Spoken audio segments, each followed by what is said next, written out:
Kidney क्या करते हैं, ये दोनों तरफ किडनी ये ब्लड को फिल्टर करते हैं और उसमें से जो वेस्ट मटेरियल जिसे हम यूरिन कहते हैं, वो यूरिन यहाँ से फिर किडनी से निकलता है यूरेटर के जरिए। ये जो दो नालियाँ, ये दोनों क्या है, यूरेटर के से निकलता है यूरिन, यूरेटर से फिर वो आता है यूरिनरी ब्लैडर के अंदर। ये आपको यूरिनरी ब्लैडर नजर आ रहा है। अब यूरिनरी ब्लैडर में यूरिन टेम्पोररी स्टोर होता है और उसके बाद एक ट्यूब, एक नाली के जरिए जिस्म से लीव करता है, जिससे हम यूरेथ्रा कहते हैं। ये जो आपको ऑरेंज कलर में नजर आ रही है, ये यूरेथ्रा है।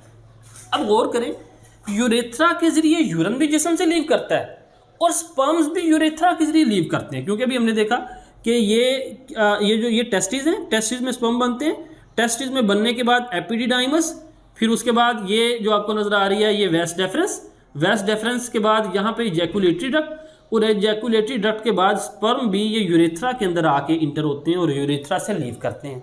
तो ये फ्रंट व्यू है और ये साइड व्यू है, यानी आप कह लें कि ये वेंट्रल व्यू है और ये लेटरल व्यू है। ये क्रॉस सेक्शन, एक तरफ का काट के क्रॉस सेक्शन दिखाया हुआ है। तो अब हम इस क्रॉस सेक्शन वाली डायग्राम की मदद से सारा एक्सप्लेन करेंगे, वन बाय वन एक एक हिस्सा हम एक्सप्लेन करेंगे। इस डायग्राम से ज़्यादा कंफ्यूज मत हो, यानी यहाँ पे बहुत ज़्यादा चीज़ें लेबल की हुई हैं, जस्ट फॉलो मी, गौर से एक एक चीज़ मैं समझाऊंगा आपको। जिस तरह यहाँ पे ये यूरिनरी ब्लैडर है, यहाँ पे ये जो रेड कलर में ये यूरिनरी ब्लैडर मैंने बनाया हुआ है, जिसमें ये देखें ये यूरेटर जो सी है ये आ रही है। दरअसल यूरेटर देखेंगे साइड से होके यूरिनरी ब्लैडर में आ रही है ना, तो यहाँ पे यूरेटर पीछे से इसमें इंटर हो रही है। सबसे पहले हम बात करते हैं गोनेड्स की। Gonads are the primary reproductive organ, बुनियादी रिप्रोडक्टिव ऑर्गन गोनेड है, जिसके अंदर स्पर्म्स और एग बनते हैं। मेल गोनेड्स को हम टेस्टिस कहते हैं और फीमेल गोनेड्स को ओवरीज कहते हैं। ओवरीज में एग बनता है और टेस्टिस में स्पर्म बनते हैं। अब फीमेल के अंदर जो ओवरीज हैं वो विदिन द एब्डोमेन के अंदर होती हैं, लेकिन मेल के अंदर जो टेस्टिस है ये आउटसाइड द एब्डोमेन। देखें गोनेड्स मेल जो कि सिचुएटेड आउटसाइड द एब्डोमेन से बाहर हैं, और ये एक पाउच, स्किन पाउच है जिसके अंदर ये बंद होते हैं, उसको हम कहते हैं स्क्रोटम। यानी टेस्टिस एक झिल्ली के अंदर बंद होते हैं जिसको हम स्क्रोटम कहते हैं। अब स्क्रोटम जो सी है ये स्ट्रेचेबल होती है, लेकिन यहाँ पे एक सवाल पैदा होता है कि फीमेल गोनेड्स बॉडी के अंदर हैं और मेल गोनेड्स जो से हैं टेस्टिस की शक्ल में बाहर हैंग कर रहे हैं, बाहर है। क्यों? उसकी वजह ये है कि स्पर्म प्रोडक्शन का अमल, स्पर्म प्रोडक्शन के लिए जो आइडियल ऑप्टिमम टेम्परेचर है वो है 35 डिग्री सेंटीग्रेड। अब हमारा बॉडी टेम्परेचर कितना है, वो है 37 डिग्री सेंटीग्रेड। तो स्पर्म प्रोडक्शन के लिए हमारे बॉडी टेम्परेचर से 2 डिग्री सेंटीग्रेड कूलर इन्वायरमेंट चाहिए, कम इन्वायरमेंट चाहिए।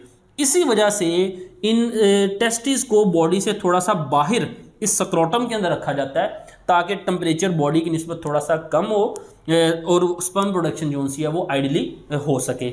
लेकिन ये स्क्रोटम स्ट्रेचेबल है, जैसा कि टेम्परेचर जब ज़्यादा होता है तो स्क्रोटम स्ट्रेच हो जाती है, तो ये ज़्यादा जिस्म से हैंग कर जाते हैं, लेकिन जब टेम्परेचर कम होता है तो ये आप कह लें सिकुड़ जाता है स्क्रोटम और ये जिस्म के करीब हो जाता है। अब ये स्क्रोटम के अंदर जो टेस्टिस है, ये इस हिस्से को, ये टेस्टिस को यहाँ पे आप देखें तो ये इस तरफ वाला जो हिस्सा है, इधर वाला जो टेस्टिस है, इसको हमने यहाँ पे बड़ा करके देखा है समझने के लिए, हम इसको अच्छी तरह से समझते हैं।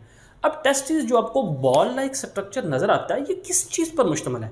एक्चुअली ये जो बॉल लाइक स्ट्रक्चर नज़र आता है ये कोई बाकायदा कोई कॉम्पैक्ट बॉल नहीं है, बल्कि ये मुश्तमिल है ट्यूब्स, नालियों के एक गुच्छा, यानी बहुत सारी ट्यूब्यूल्स आपस में इकट्ठी कन्वोलेट होके, क्वाइल होके ये एक बॉल नुमा स्ट्रक्चर बनाती हैं। उन ट्यूब्स को हम कहते हैं सेमिनिफेरस ट्यूब्यूल्स। यानी ये सारे का सारा टेस्टिस दरअसल it is the combination of seminiferous tubules. अब ये सेमिनिफेरस ट्यूब्यूल जो कि रेड कलर में आपको नज़र आ रही हैं, हाईली क्वाइल्ड हैं। क्वाइल यानी आपस में जिस तरह आप देखते हैं ना ब्रेन आपस में क्वाइल होता है, बिल्कुल इसी तरह ये क्वाइल्ड होती हैं। सेमिनिफेरस ट्यूब्यूल्स फिर ये पार्ट्स के अंदर, लोब्यूल्स के अंदर मौजूद होती हैं। अब गौर से समझिएगा, टोटल एक टेस्टिस के अंदर तकरीबन 800 सेमिनिफेरस ट्यूब्यूल्स होती हैं और ये 800 सेपरेट नहीं होती बल्कि लोब्यूल्स यानी पार्ट्स की शक्ल में होती हैं। तो आप कह लें तकरीबन इनके 250 से 300 लोब्यूल्स होते हैं, पार्ट्स होते हैं, और हर पार्ट में 1 से लेकर 4 तक सेमिनिफेरस ट्यूब्यूल्स होती हैं। यानी टोटल तकरीबन 800 होती हैं और ये 800 पार्ट्स की शक्ल में, लोब्यूल्स की शक्ल में 250 से 300 लोब्यूल्स हैं, और हर लोब्यूल में 1 से लेकर 4 तक सेमिनिफरस ट्यूब्यूल्स मौजूद होती हैं। अब इनके अंदर क्या होती है, इनके अंदर स्पर्म्स बनते हैं, स्पर्मेटोजेनेसिस का अमल होता है। स्पर्मेटोजेनेसिस कहते हैं स्पर्म प्रोडक्शन का प्रोसेस। अब स्पर्म प्रोडक्शन का प्रोसेस, इसको हम डिटेल में अलहदा से पढ़ेंगे, किस तरह से स्पर्म बनते हैं वो अलहदा से मैं आपको समझाऊंगा डिटेल में। लेकिन यहाँ पे अभी हमने सिर्फ स्पर्म का पाथवे देखना है। याद रखें, ये जो मैंने सारे का सारा हिस्सा बनाया हुआ ना, ये स्पर्म्स का पाथवे है। एक्सेसरी डक्ट सिर्फ 4 हैं, ये जो ब्लू कलर में लिखी हुई हैं। अब सेमिनिफरस ट्यूब्यूल्स में स्पर्म बनते हैं। स्पर्म बनने के बाद उनको हम कहते हैं स्पर्मेटोजोआन्स। अब वो स्पर्मेटोजोआ यहाँ से ट्रैवल करते हैं फर्दर मैच्योरेशन के लिए, कुछ और नालियों में जाते हैं जिन्हें हम कहते हैं रेटिटेस्टिस। अब ये जो सेमिनिफरस ट्यूब्यूल्स हैं ये क्वाइल्ड है, जबकि रेटिटेस्टिस जो हैं ये क्वाइल्ड नहीं होती। यहाँ पे ये जो आप ग्रीन कलर में नज़र आ रही हैं ये रेटिटेस्टिस हैं। यहाँ पे स्पर्म फर्दर मैच्योर होते हैं और उसके बाद एफेरेंट डक्ट्यूल्स के ज़रिए ये टेस्टिस से बाहर, ये जो आपको नालियाँ ब्लू कलर में नज़र आ रही हैं इन्हें एफेरेंट डक्ट्यूल्स कहते हैं, इनको एफेरेंट डक्ट्स भी कहते हैं, और इन्हीं को वैजा इफ्रेंशिया भी कहते हैं, ये इन्हीं नालियों को। तो इनके ज़रिए स्पर्म जोन से हैं वो फिर टेस्टिस से बाहर चले जाते हैं।